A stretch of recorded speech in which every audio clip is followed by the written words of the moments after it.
So when we go to resell it, we get a lot of that premium back. Yeah, that's top 1, Okay. 2, and 3 right there. Yep. You're going to get into it. You're going to pay a little more going in, but when the time comes to sell, should you ever have to sell, you're also going to get a lot more money for it.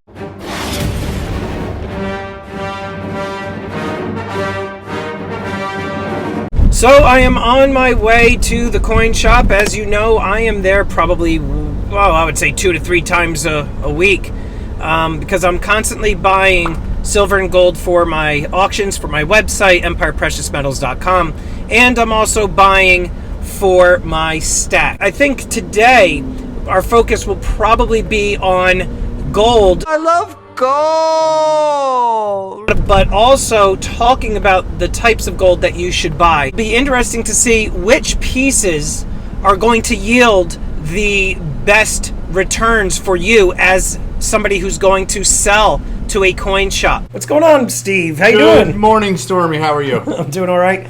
So thank you for taking the time, allowing me to come in here and pick your brain about gold. We've got a lot to talk about. Yeah, we got a couple of pieces out there. Man, look at this.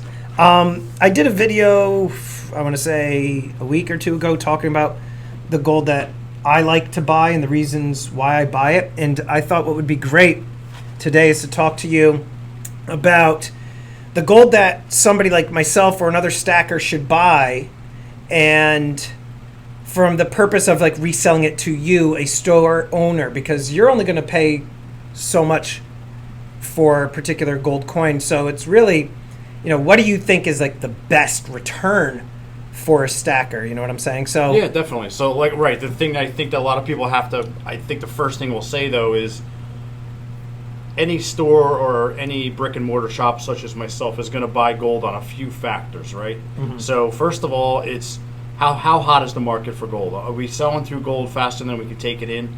Naturally, that's going to drive me to buy at a much stronger price, right? Right. Secondly is, how much gold do I have in inventory? Am I heavy in inventory? If I'm very heavy in inventory, it's not going to make me as thirsty or hungry to buy those coins. Is it the other thing that you have to consider, that I consider too, is how quickly can I sell this particular piece? So we got a really nice display of different gold up here to kind of go through. And what we'll do is we'll take our time, we'll go through the different pieces, and I'll explain to you like what's in my mindset when you came to me saying, hey, I have this piece of gold and I need to sell it. Yeah, perfect. And I see you really have a huge selection, and I know this is just some of it. We just took out bits and pieces of your overall inventory, and just here alone is a lot. So you've got the Canadian maples, right? Quite a few of those. So let's, I guess, just work our way from the left to the right. Why are Canadian maples a good coin for somebody to buy, and how would somebody do when it comes time to selling a Canadian maple to a store owner? Right, so the Canadian maple leaf is probably going to be, at this point in time in the United States here, is probably like your number 2 coin, right? So the American Gold Eagle or the American Gold Buffalo for that matter, are the top 2 coins. Right. Your maple leaf is going to have second best, if you will. Right. Mailman. Yeah. Cut him out. All right, so Canadian maples, you said that those are number 2 after the Buffalo and the American Eagle. Right, because the thing is too, they're 24 karat. So a lot of people like the idea of having 24 karat gold. So in my opinion, the resaleability of those is probably right number 1 or number 2. Because I have a lot of people that come in here that don't really want the American Eagle, they want the maple because it is 24 karat. Right. So again, that's kind of one of them factors that you have to think about as a store owner of how much you can pay for a particular piece. Okay. So if you came into my store and said, Steve, I need to sell a maple, I would probably today, because of the way the market is, the trend right at the moment is we're going to buy under spot. Okay. A couple of weeks back, the market was on fire. We couldn't keep gold in stock. I would pay you spot plus. Right. So that's cooled down a little bit. So the market is starting to cool off a little bit. The premiums are coming down and everything. I think everybody's starting to see that now. So we have to consider that as a store owner, because I can't pay real strong for something with the market being the way that it is, because it's coming down. Right. So I can't get caught upside down on a coin, that's never good business, right? So I try to be fair, and I work pretty close to the numbers. Right now, we're a little less than spot. I mean, that's still very reasonable. I mean, that's why I've been doing business with you for the last two and a half years. And maples, I showed in my video, those happen to be one of the coins that I buy a bunch of. I mean, to your point, the American Gold Eagles, you're saying that those are the number one coin, and that happens to be the meat and potatoes of my collection with a handful of buffaloes. That being said, you've got the full ounce Eagles here. You have this beauty. What is this? The reverse proof? What do you got there? That is an ultra high relief. Ultra high relief, and the thing is like concaved there. That thing, I mean, I feel like the box alone is worth more than the gold inside of it. Yeah, it has a beautiful display, and you know what? The reverse on these things are stunning. Let's see. A lot of people get nuts over these things. I'll just pop it right out of there and show you. Oh man, So look at that thing. nice. That is really, really awesome. And all this stuff, somebody like watching this video, they could give you a call if there's something that they see that they like and can give you a shout and ask you. Yeah, absolutely. Do some All business this stuff with is you. for sale. Yep. So going to the Eagles, you've got the full ouncers. I think you had some half ouncers right there. Yeah. And of course, everybody's favorites. They not everybody's, but a lot of people do like the 10th ouncers. Thoughts on resale from a stacking standpoint, from like my standpoint and the people watching this video. Are the 10th ounce gold Eagles better to buy for the resale, or are the 1 ounce gold coins better for the resale? I think that the 1 ounce in any gold, I think that's across the spectrum. The 1 ounce gold coin is going to be your best buy. Okay. And I think that that's where you're going to have the minimum, the least amount of spread when you go to buy and you go to sell. You came in here today with the gold eagle. I'm probably going to be right at spot. Right. It might be it's a couple dollars back up spot again. If we can stay in this trend we're in right now, the market's starting to soften up a little bit on that, meaning that it's just not as hot. Again, 2 weeks ago, I couldn't keep eagles. I couldn't keep anything in stock. So, I was buying from anywhere and everywhere I could possibly get my hands on to keep up with it, with the flow. So the American Gold Eagle, I'm going to pay you better for it when you come back to sell it to me. And the premiums on them, of course, are higher when you buy too. So you pay going in, but you don't Right. lose as badly going out. Right. Okay. So the gold Eagles, you're essentially pretty much, at least here in the United States, like your best bet. And I would imagine too, it's kind of like the same with the gold buffaloes. Like, Correct. Yeah, the gold buffaloes normally are carrying a higher premium when you purchase them than the eagles. Yeah. Right now, they're about the same. Again, the market's kind of cooling off, so it's going to be interesting to see where it settles out at. Right. My personal opinion is I think we're kind of down around the bottom right now. I think they're calling this like the last little flush before things start to strengthen back up again and make that run back for that $2,000 mark. Yeah. That's my personal opinion. It's like a feeling. You know what I mean? Well, Like- it is, and you look at I- right. So you're looking at sediment. You're looking at sales. You're looking at what's going on. You look at the big guys, your Kitkos, your Right. big dealers, and you're starting to see how aggressive. I really feel like as a dealer, you tend to follow them a little bit. They're like your leading guys. When you see them start to cool off a little bit, you know the market's going to come down. Right. When you see them holding tight on the premiums, you know that things are strong and not to be too worried about it. It's always been a very good way for me to judge the market. I've been very successful in doing that. Going back to the gold eagles too, there's often a debate as to what's the best coin, the 1/10, the quarter, the half, or the full ounce in terms of stacking. I have found, at least for me personally, I prefer the 1 ounce because you're paying the least amount of premium. But not everybody has that in their budget. That's right. So that's my point. What I always tell people is the best gold coin is the one that you can afford. Okay. Not everybody can afford a 1 ounce gold coin. That's a fact. Right. So get into the gold that you can. You know what I mean? It's preservation of wealth is also the way I look at gold. I really don't look at gold for an investment. Yeah. If you're buying into the metals and you're thinking about an immediate return, you're probably thinking wrong. Right. In my opinion. But the metals is an excellent way to preserve your wealth. Everybody knows they're pumping dollars and dollars and dollars into the economy. Mm-hmm. The dollar's buying less and less and less. So my analogy I tell everybody is that It's not that the gold is getting more expensive. It's just that the dollar's not buying as much. Right. Now, going to your point that you just said, buy the gold that you can afford, you also have down here the little grams, and I even think you had, like, look at this thing here. I didn't even know they made it's like a quarter. It's a quarter gram. Gram. I'm like, wait a minute. Where's the gold in this thing?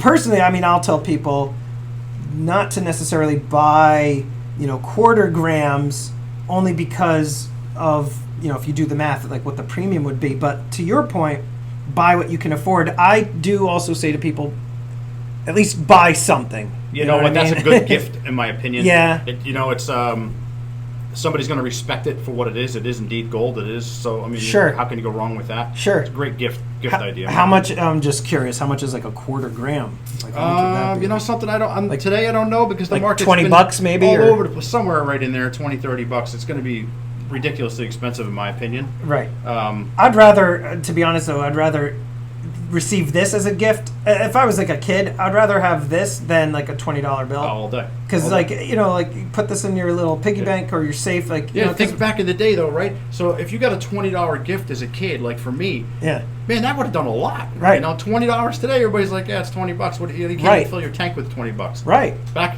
when I was a kid, I could fill the tank twice with $20. I know. Or close. Right. Now coming down over here next to the Maple Leafs, you got the Krugerrands. I'm not a fan of the Krugerrands. I can't necessarily put into words as to why I don't like them. I think I just kind of view them as not as sought after as the Canadian Maple Leafs and the Eagles and the Buffaloes. And not that there's anything wrong with them, right? They are gold. Don't they have copper in them too? Kind of like they have the same like an alloy eagle? as the American Gold Eagle, correct? So it's an ounce of gold, but you've got what is it, like 9-1 something, like 916. 916. So is the reason that these are less expensive than the Eagle here in the States anyway? Is it because they're a South African coin and not an American coin? Yeah, I think honestly it's sentiment. It really is. It's still 1 ounce of gold. Oftentimes you're more savvy gold buyers, in my opinion. Yeah. They tend to grab the Krugerrands because you can get them for a lot less premium. Right. At the end of the day, it's still 1 ounce of gold. Right. So just for an example, you've got the 1 ounce Eagle and the 1 ounce Krugerrand on average. How much over spot would you say the 1 ounce, or spot, I should say, how much more expensive is the 1 ounce Eagle than a 1 ounce Krugerrand? Like $50. The premium on the Eagle's probably going to be about twice as much on the Krugerrand. So I could see why people would buy them. Yeah, so you're going to get into the gold a lot cheaper. Yeah. You're not paying the premium on the way going in, and also with a gold Krugerrand, still a coin, so you're doing well, and you're not going to get beat up as bad going out. So the spread is just a margin much better. And I've also found too that the premiums on the gold maples are also less than the Eagles, so that's another reason why I would buy them. Bang for your buck, in my opinion, the maple's a great choice because it is 24 karat gold. The premiums are not as much. You're still getting an ounce of gold, and it is pure. So a lot of people, I know a lot of your Middle Eastern, Europeans, they want 24 karat gold. They won't buy an Eagle. Yeah. So I do a lot of business with that type of clientele. Yeah, clientele, and that's what happens. They're buying the maples. Now, talking about bang for the buck, we got to go over here. We got to go to the 50 pesos. Look at these bad boys. I've got one. I didn't know you had these. You've been holding out on me, and you told me the price today of what you're able to sell them, and now I had no intention of buying gold, and now I'm thinking about it. So talk to us about these huge, meaty. Yeah, so they're 1.205 ounces of gold, actual gold weight, and another excellent buy. You're buying gold at a very minimal premium, probably the cheapest gold you could buy. Always a good way to get into gold. In my opinion, when you're buying gold, buy it as close to spot as possible because you kind of can't go wrong. Right. Right, because you're working right off the spot price. When you're paying big premiums, it doesn't always equate to big premiums. I know the Gold Eagles have had a ridiculous premium on them recently. You may not recover that. Yeah, especially those 10th ouncers, Yeah. Those have had such a high. And what's crazy is how I bought 30 of them like 10 years ago for, oh man, I think it was like $104 a piece. Yeah. and then I sold them about a year ago for like $215 a piece. And now they're upwards of 300 and change. I remember paying like $160, $170 a piece for them, and I'm going, man, these things are getting really expensive. I know. You know, and How like to go back in time? Wouldn't that be great? I would just bulk up so much more. Well, listen, I think everybody would have, But back then, can you afford it though? So that's the best gold to buy is the gold you can afford. Now, the other thing too, we got to talk about the 1933 stuff. I have a little bit of the pre-33. Talk to us about pre-33 gold. Why would somebody want to own it? What is the premiums like on the pre-33 gold in comparison with the bullion grade stuff? So you're definitely getting into that same error that we talked about in our last video, where we were talking about semi-numismatics. Yeah. So this kind of leans all the way into the numismatics, and you're kind of getting the best of both worlds. These are definitely 100% collectible type coins. The premiums, you're kind of getting out of. I don't think the word premium on these coins really applies because it is a numismatic coin. A couple things going for you. A lot of people tend to think that, hey, if they ever take gold back like they did back in 33, they wouldn't be able to do it with these. And that was the reason why people they prefer to buy the pre-33 gold, because it's a collectible piece. Oh, and so it has like a different designation or something? No, it just means, it's a collectible piece, and that was part of the legislation back then, that if it was a collector's item, it didn't qualify for the gold. For that gold, the gold confiscation. Correct. There. And I know that some of these, like these, the Indian head, is it the $2.50 Indian head, this one? Yep. I've got one of these that I got off of you, and was this a $5? Yep. These tend to have a higher premium than the Liberty heads. They do. The Indians are very popular. Why? And highly collectible. Just as a person's preference? Like what? I think what they is just it? appeal to more people, to be honest with you. The design on them. And it's like in Cuse, right? They're struck below, so that's kind of cool. Yeah, they are. And then, lastly, over here we got a Nugget. Oh, actually, you have. Yeah, and then you have the proof coins too, here, which we kind of didn't touch on. But the proof gold right now is bringing a tremendous premium, highly sought after. Dealers are paying crazy over melt price for those right now. It's just a collectible piece that I can't get it out of there, but right back in the day when you got an IRA or whatever have you, Yeah. retirement fund, it was proof gold, and then what had happened with that is there was a lot of fakes found in those. Okay. And actually, that's what ended gold as part of your IRA or retirement fund, I should be saying. Oh. And, therefore, a lot of the confidence fell off on the proof gold for a long, long time, and that confidence is now coming back. yeah, this Kennedy half also is insane, or not Kennedy half, but Yeah, that's what it's representing. It's 3/4 of an ounce. But I'm thinking of like the Kennedy, right, 3/4 of an ounce. So I'm not thinking like half ounce. And then you also do have the foreign stuff. So here you have some sovereigns. I know in the past you've had the Ducats, which I got off of you. You've had we got some Roosters. 20 francs. We do have some of those. We just didn't get them out. We just had a little example of some of the foreign stuff. Why would somebody want the foreign? I typically tell them, at least here in the United States, don't bother with the cheap foreign. gold. It's cheap gold. It falls kind of in that same category as the 50 Mexican pesos. Okay. Cheap gold. Your minimum amount of premium on them. Easy to stack, and they are desirable. A lot of people do like those. Okay.